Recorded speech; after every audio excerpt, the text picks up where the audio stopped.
Okay, so today we are going to talk about chirality, and before we really go ahead and learn what chirality is, we are going to hear a story. This is a story of a chemist named Frances Kessley.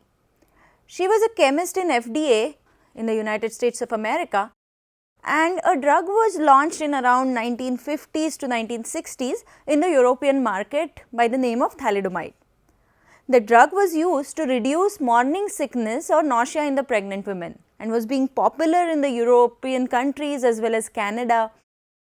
And the drug company also wanted to sell the drug in the US, and they were trying to pressurize Frances Kessley to give the FDA approval. So, they were trying to get her to approve that the drug was safe for pregnant women. However, despite of all the pressure, she refused to accept that the drug was safe, and she kept denying their requests, saying that more information was needed to claim the drug to be safe.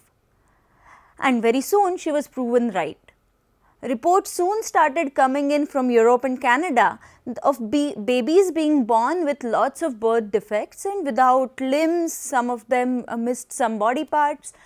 And turns out the thalidomide that the mothers took during their pregnancy was responsible for causing these birth defects in more than 10,000 babies.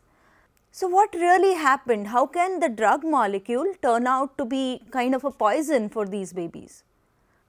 Turns out that thalidomide exists as two different molecules which are two different enantiomers. So, we will look at what enantiomers are, but before that, if you look at this molecule closely here, if you look at this particular carbon, now that carbon has four different attachments. It has a hydrogen, it has a nitrogen attached to it, and if you look at on these two sides of the ring, have different attachments to it.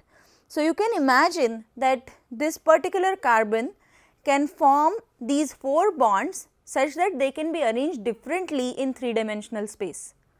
So, you can imagine that in one case you have the nitrogen coming towards you, which is what we have drawn, or you can also draw it such that the nitrogen can go away from you. So, this is what the two molecules really can look like. In fact, these two molecules are called as enantiomers of each other, because if you really see, both of them are mirror images of each other and they are non-superimposable mirror image. So, here I have drawn the R thalidomide which has the mirror image of S thalidomide.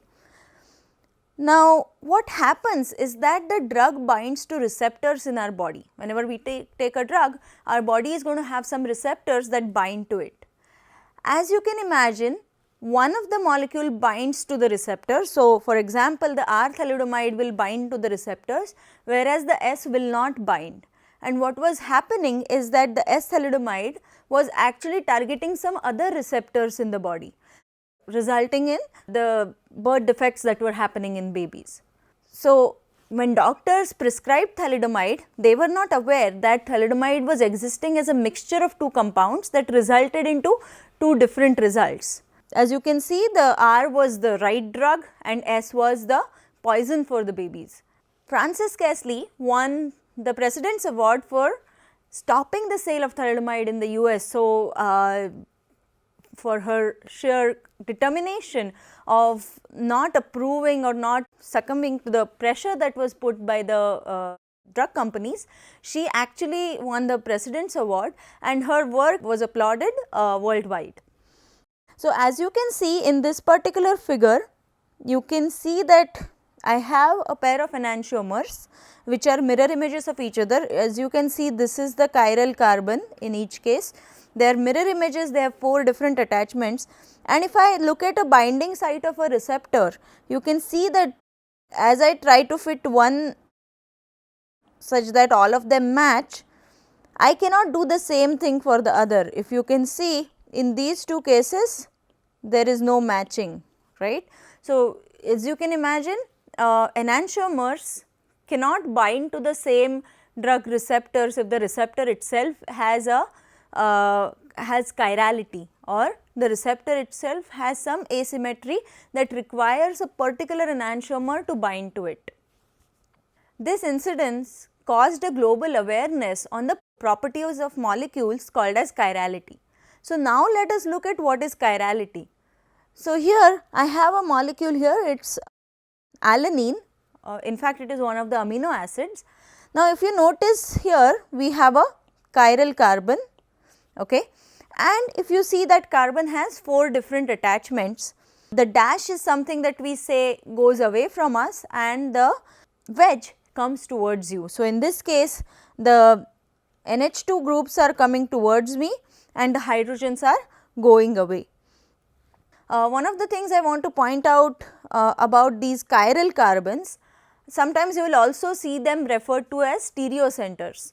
Now, something about these stereocenters, remember a carbon, a tetrahedral carbon is a stereocenter if it has 4 different attachments to it. So, here I have, for example, this is one of the chiral centers and it has 4 different attachments, a blue, green, red and a white sphere.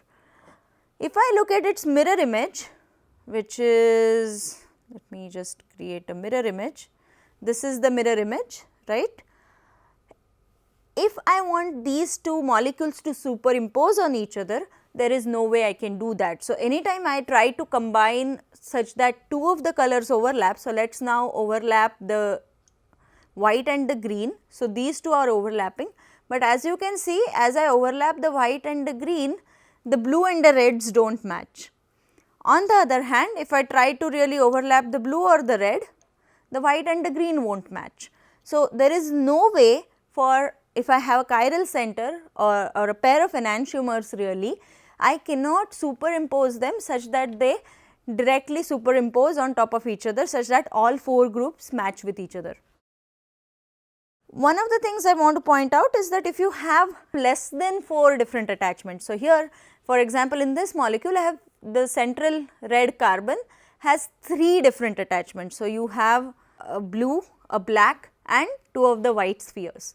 So, this particular carbon is not a chiral carbon because it has 3 different attachments, and if I look at its mirror image, so this is a mirror image or its enantiomer as if you want to call it, but I can easily superimpose them such that all the colors kind of coincide with each other. So, you can see that the blue and the black match as well as the 2 whites match. So, if I want to have a pair of enantiomers, they should be non-superimposable and they should be mirror images of each other such that you cannot lift one of these mirror image, put it on the other and cause a perfect superimposition. So, now let us look at what are these chiral carbons or what are the chiral centers. So, as I said, sometimes we also call them as stereocenters. So, one of the ways for a molecule to be chiral is to have a stereocenter. A stereocenter is an atom or a group of atoms sometimes that can potentially cause a molecule to be chiral. Now, stereocenters can give rise to chirality. So, please remember what I am saying here, I am saying they can give rise to chirality. They are not only condition that is necessary to give rise to chirality, and in fact, in the next class we are going to look at some of the examples wherein there is a stereocenter, but the molecule is not chiral, or a molecule is chiral, but does not have really a tetrahedral carbon. So, stereocenters can give rise to chirality. We just looked at enantiomers, and enantiomers are a pair of stereoisomers. So, I also want to talk about one more term here.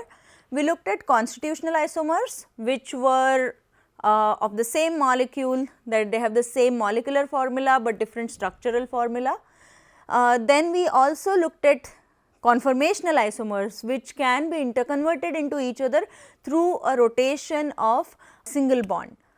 Now, here we are looking at one more set of isomers, these are stereoisomers, and stereoisomers cannot be interconverted into each other through a set of rotations. So, for example, here I have a pair of enantiomers, right, the same pair that we looked at, and I cannot interconvert this to this through a simple bond rotation. If I really have to interconvert this into this, what I will have to do is I will have to break a bond and reattach a bond to in order to go from one of the enantiomers to the other. So, you cannot interconvert enantiomers just like that from one to another, you will have to break and make a new bond. So, stereoisomers are the same constitutional isomers, but they differ in the way they are arranged in a 3D space. So, their molecular formula, molecular weight is exactly the same, but they differ in the way they are arranged in the 3D space around the atom. So, as we said, having a stereocenter does not make a molecule chiral. Chirality also needs lack of symmetry. As you can imagine, a symmetric object has a plane of symmetry in it. So, for example, here I have a pair of spectacles and they do have a plane of symmetry such that one part of the object matches with the other part of the object, right, such that this particular object itself is symmetrical, or for that matter this water bottle is symmetrical such that you can have a plane of symmetry that goes through the water bottle, and in fact the object is symmetrical. You will see that it is not a chiral object. On the other hand, if I look at my keys here, right, as you can see this particular key does not have a plane of symmetry. I cannot create a plane such that the two parts exactly match with each other. So, it is possible for this particular key to have an enantiomer, okay, which is its mirror image and which is non-superimposable.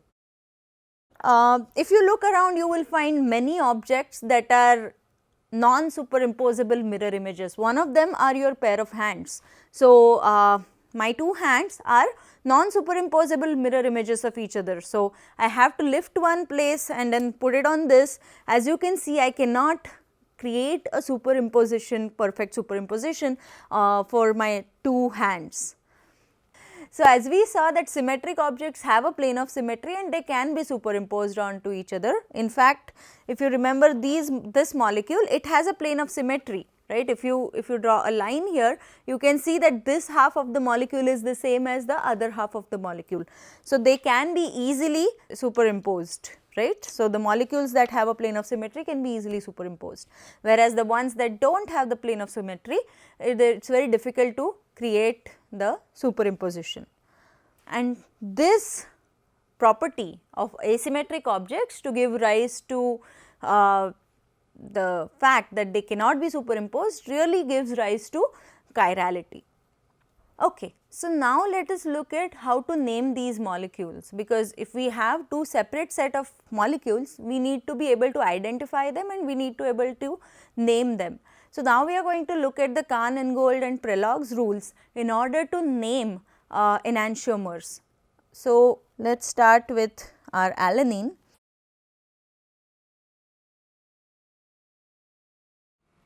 So, this is one of the molecules, right, and I want to now name it.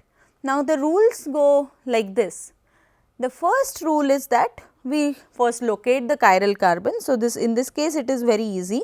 This is the chiral center. You will see that many a times it is represented with an asterisk.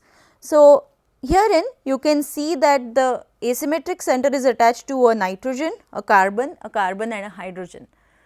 After this, what we are going to do is we are going to number them such that we are going to number them based on the atomic number. So, the highest atomic number gets the first priority and the lowest atomic number gets the last priority. So, we are going to number them.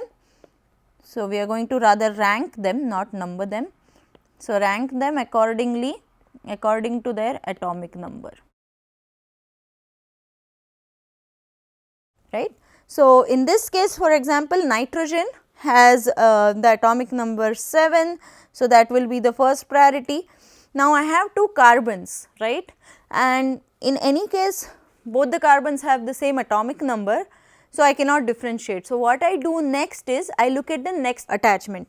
So, for example, this carbon here is attached to an oxygen and a hydrogen, right. So, this particular carbon has a double bond to one of the oxygens and a single bond to other oxygen, whereas this other carbon here has just a attachment to 3 other hydrogens. So, then this particular carbon gets the second priority and then the other carbon, the methyl carbon, gets the third priority. Hydrogen, as you can imagine, will get the fourth priority. Now, once you have ranked all the attachments to a chiral carbon, what you are going to do is we are going to arrange these or look at the molecule such that the least priority group goes away. Okay. So, this is one of the key steps. So, the least priority group should go away from you. As you can see, the dashed representation means the hydrogen is already going away from you, and then what we do is we look at how the other 3 groups are going. So, for example, in this case, if this is the hydrogen, I make it go away from you, and then you look at how these priorities are, either are they clockwise or they are counterclockwise. If they are clockwise, if they go clockwise, then in fact you are going to have to call them R, which stands for rectus, and if they are counterclockwise, then they will be called as S for sinister. Now, one quick way, let us figure out whether first of all this alanine is R or S. As you can imagine, in this case we have labeled our priorities. So, this is moving in this particular fashion. So, this is going clockwise. So, this is R. Okay. If I look at its mirror image, so let me draw its mirror image here.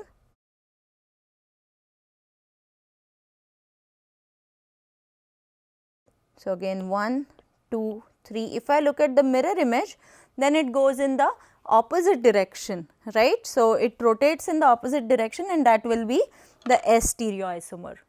Okay. One good quick way to remember what is R and what is S, sometimes people tend to forget what is clockwise and counterclockwise. So, here is a quick way to remember. When I write R, my hand moves in the clockwise direction first, and when I write S, my hand moves in the anti-clockwise direction first. So, this is a very quick way to remember what is R and what is S.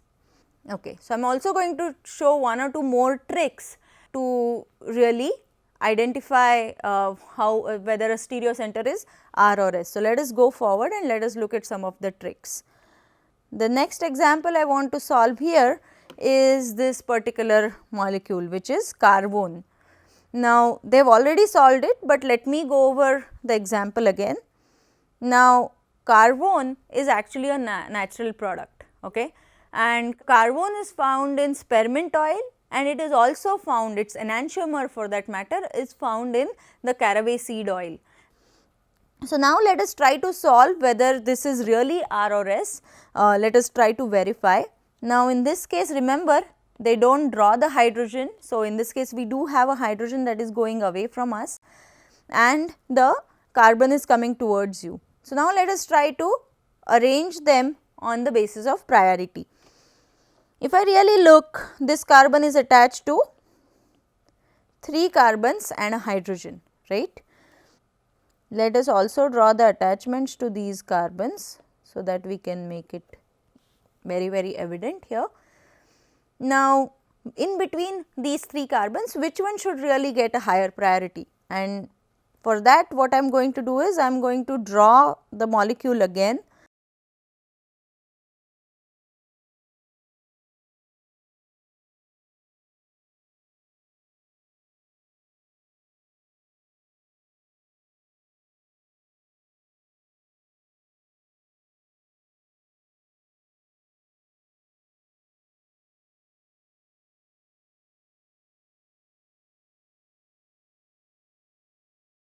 So, now let us try to rank the attachments to this particular carbon.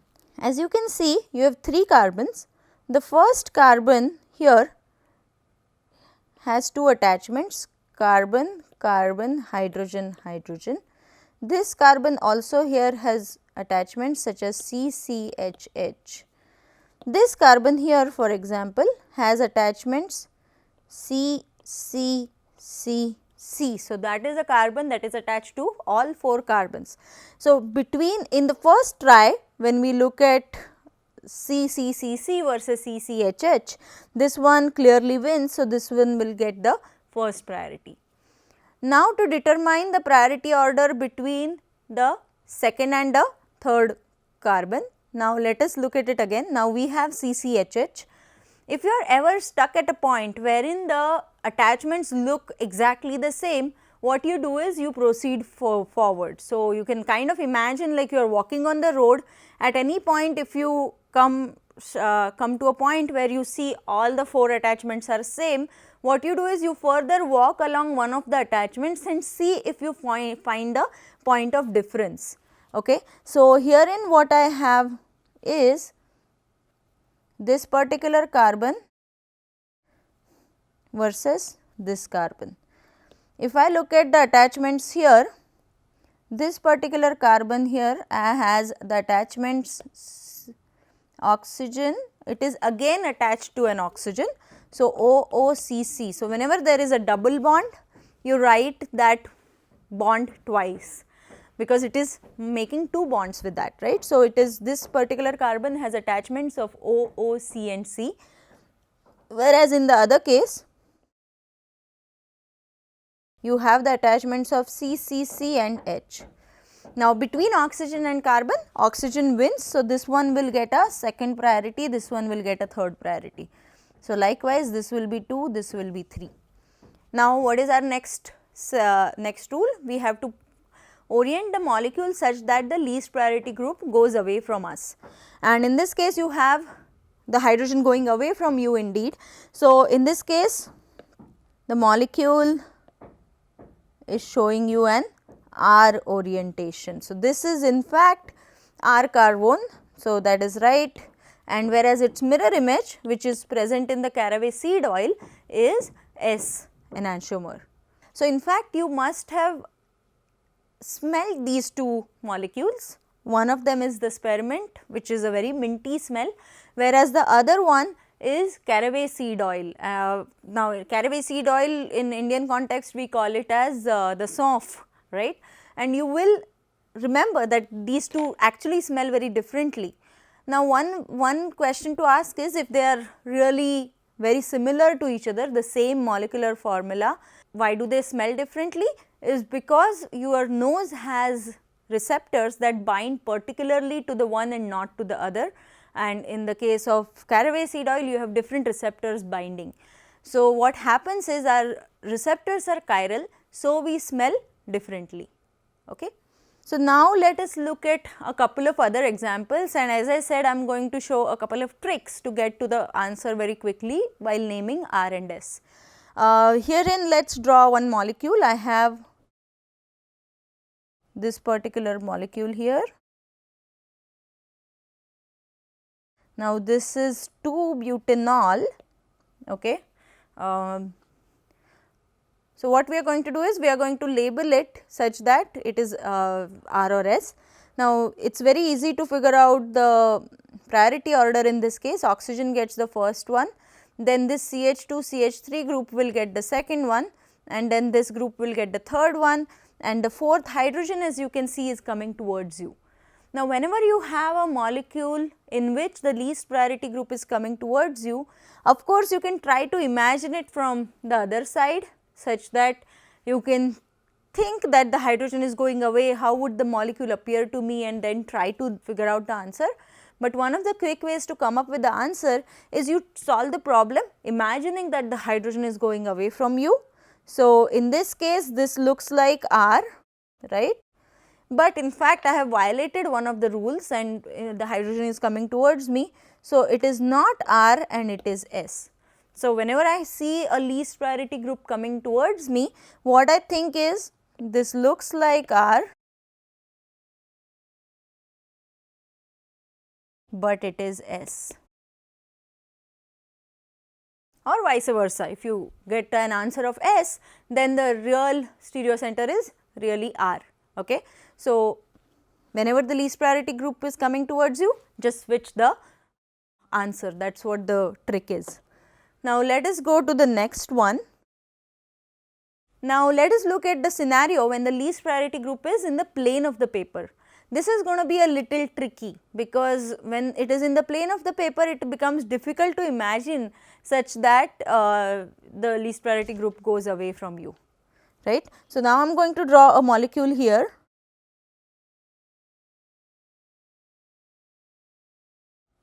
right. So, this is 2-bromobutane. Now, let us try to figure out whether this is R or S. As you can see, the hydrogen is in the plane of the paper.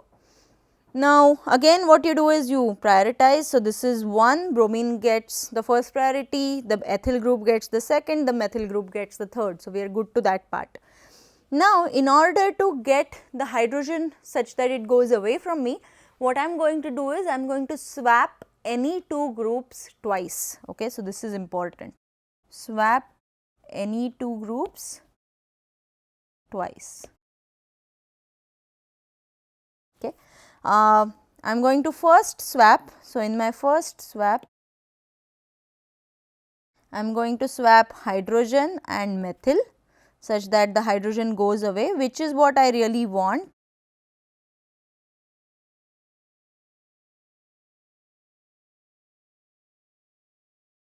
So, that is my first swap, and now that the hydrogen is away from me, I can figure out the configuration, but remember we have to swap twice. So, right now if I get the answer will be wrong. So, what I am going to do is I am going to swap it again such that I am going to, let us say, swap between bromine and methyl. So, that is my second swap.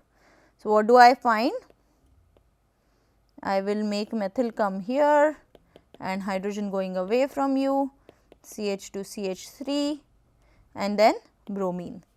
Now, solve this particular molecule using our regular rules. So, 1, 2, 3, it moves like S and this is S. So, since the stereo center after 2 swaps is S, the stereo center in the original one has to be S. Okay. So, as you can imagine, whenever you have the least priority group in the plane of the paper, the trick is to swap any 2 groups twice. It would be great if you can get the least priority group going away from you, so that you can easily solve that question. Okay.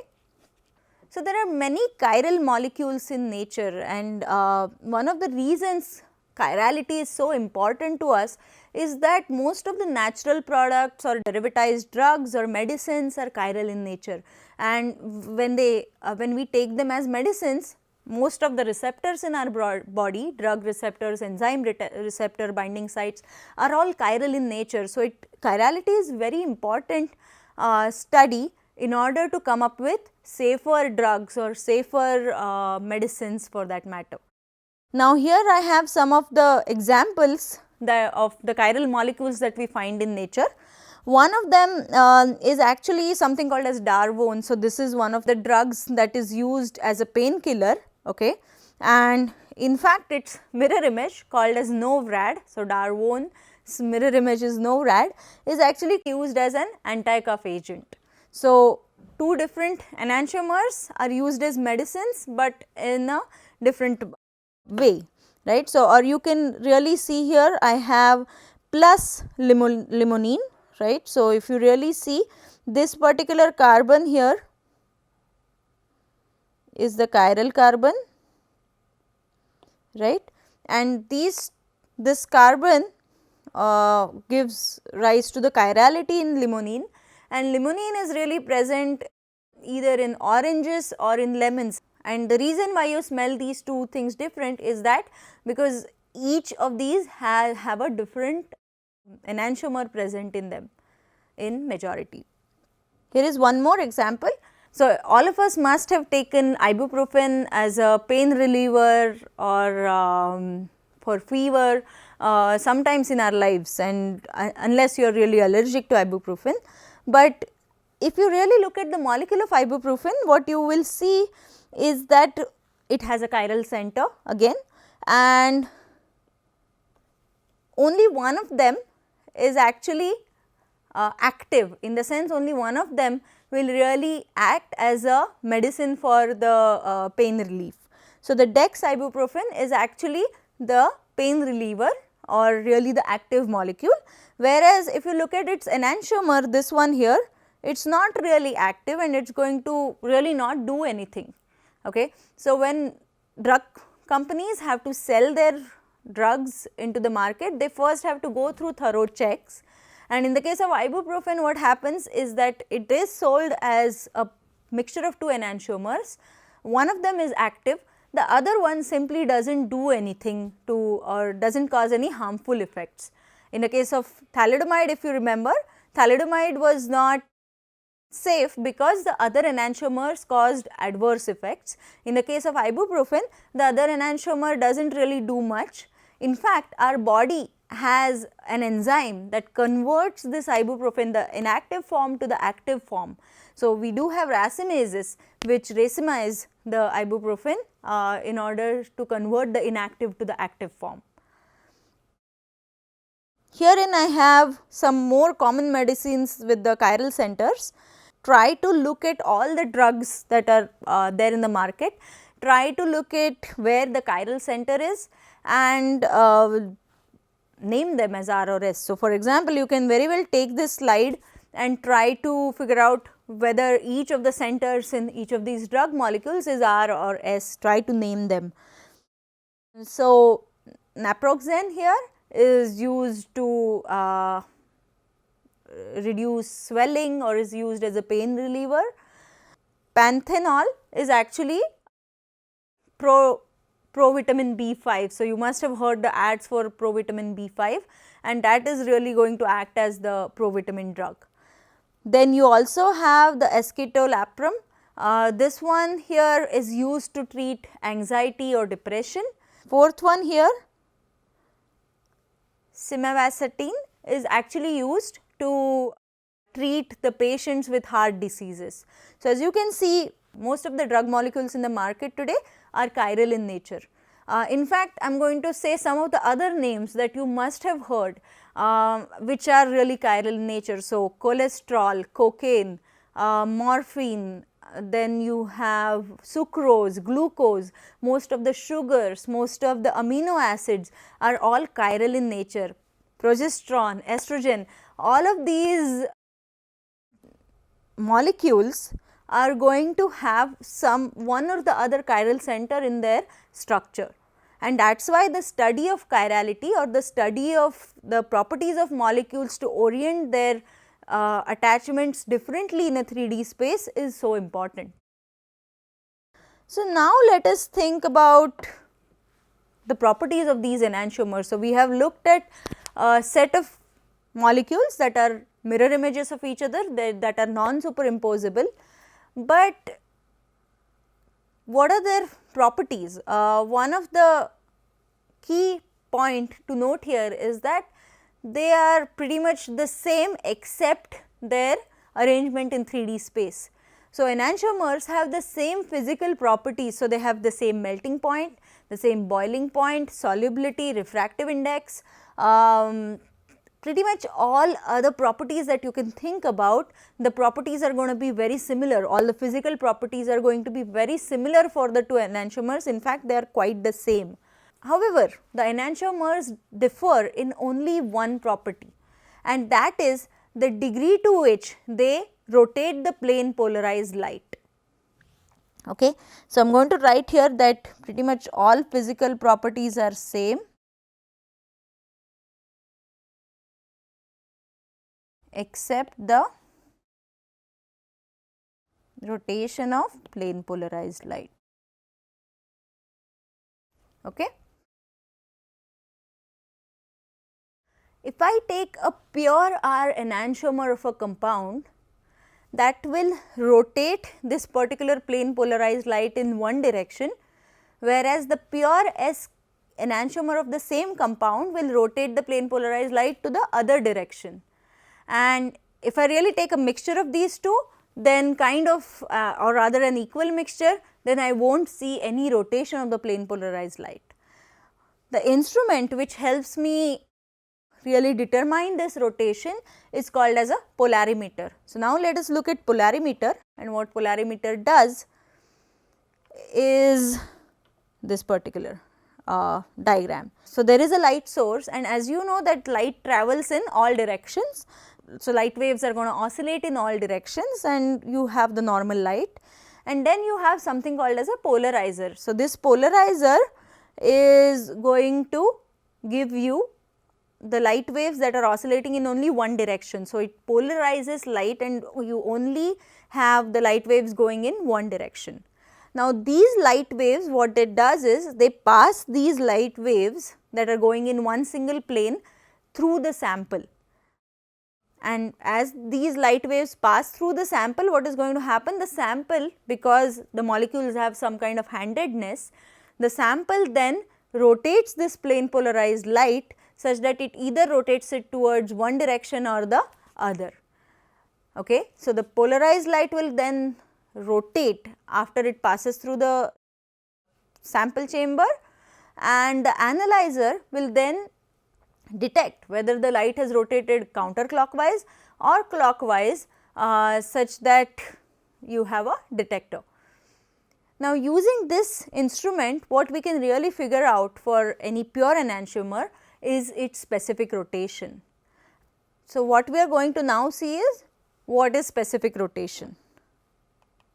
So, specific rotation alpha at a particular wavelength and at a particular temperature is equal to observed rotation over length of the sample cell into the concentration in grams of the substance in 1 ml of the solution.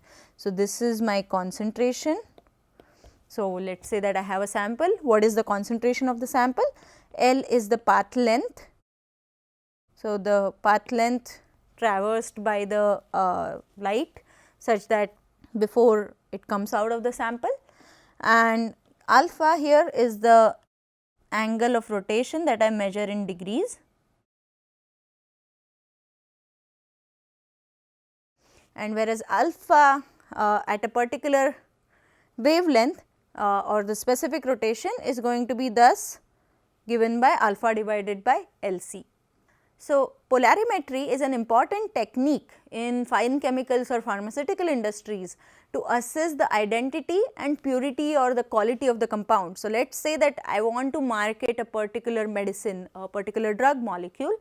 I would have to prove that it is very pure, such that the impurities cannot lead to any side effects. Now, in order to show the purity, one of the ways to do it is of course the purity of the molecule itself, but we also have to prove that the molecule is not existing as a pair of enantiomers, and whether I have a pure enantiomer, you have to test it using polarimetry and show to it that the plane polarized light is only rotated in a single direction. So, polarimetry is specifically used for the measurement of optical rotation of chiral compounds, which can be used to distinguish the identity of two enantiomers. Whether I have R or S can be determined using polarimetry, but remember polarimetry is just telling me is that whether the light is getting rotated towards the right hand side.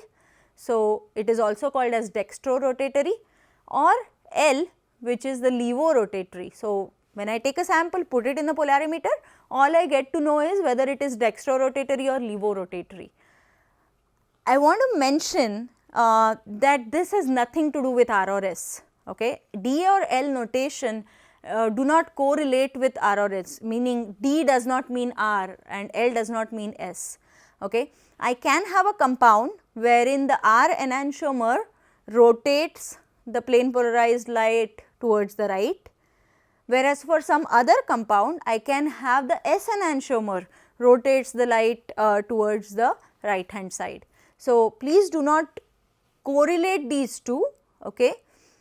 What is true is that if I have a particular enantiomer and if it rotates the plane of plane polarized light towards one direction, then its counterpart which is the other enantiomer will rotate the plane polarized light towards the other direction. And that is all. So, I do not get to know whether the molecule is R or S using a polarimeter, I just get to know whether it rotates the plane polarized towards right or left. Then how do people find out what is R and what is S? So, given a molecule, how do we come to know whether the particular compound exists as R or S?